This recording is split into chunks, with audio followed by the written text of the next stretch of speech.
Hello everyone, welcome to my video. First, let me introduce myself. My name is Nadia Priska Agustin. I am from Introduction to Linguistics 2023D. My student's register number is 230284147. And now, let's get started. Is there anyone here wondering about what consonant charts are? When people talk about consonant charts, many people have the following opinions. First, linguists or language students. Second, general public. And the third is educators or speech therapists. Let's talk about it one by one. Linguists or language students, they might find it interesting and recognize it as a useful tool for understanding phonetics and the articulation of sounds. General public, they might be confused or unsure about what a consonant chart is, often needing an explanation to understand its purpose and relevance. Educators or speech therapists, they would likely see it as an essential research for teaching pronunciation, diagnosing speech issues, or learning new languages. So, what is the true meaning of consonant charts? A consonant chart is a visual representation used in phonetics to categorize and describe consonant sounds based on their place and manner of articulation. These charts help linguists, language learners, and speech therapists understand how different consonant sounds are produced and how they relate to one another. If you want to know more about consonant charts, you can search her account on YouTube. There are two special sounds in consonant charts. It's glottal stops and flaps. Glottal stop produced by a complete closure of the vocal cords, resulting in a momentary cessation of airflow. The sound can be heard in the middle of the exclamation oh, or in some dialects of English, like the Cockney pronunciation of bollock. So here is an example that is often used to help students hear the sound first. It's not really a word. This is something you might say to get another person's attention.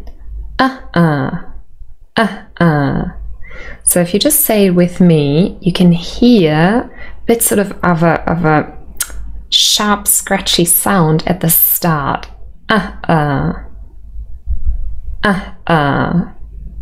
Now, the glottal stop here comes before the initial vowel, and it does make it quite sharp. Flap.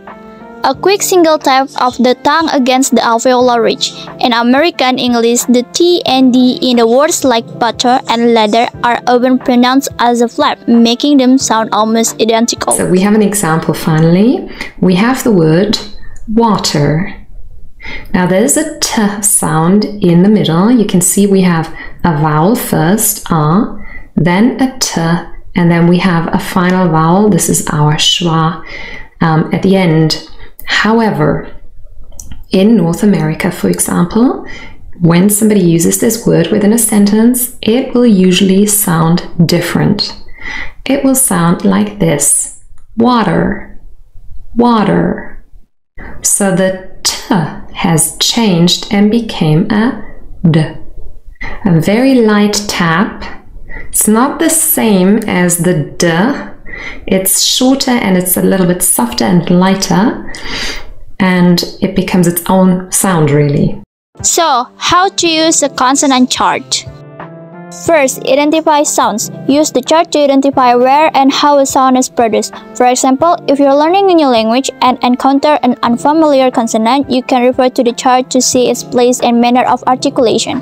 Second, compare sounds. Compare different sounds to understand their differences and similarities. This can be especially useful for distinguishing minimal pairs, words that differ by only one sound, in language learning. Third, improve pronunciation. By understanding the articulatory process, you can practice and improve your pronunciation of specific sounds, particularly those that do not exist in your native language.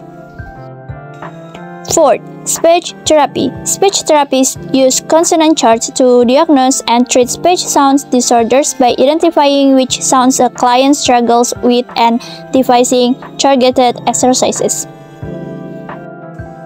In conclusion, consonant charts are invaluable tools in linguistics and language education, providing a structured way to analyze and practice the wide variety of consonant sounds found in human languages.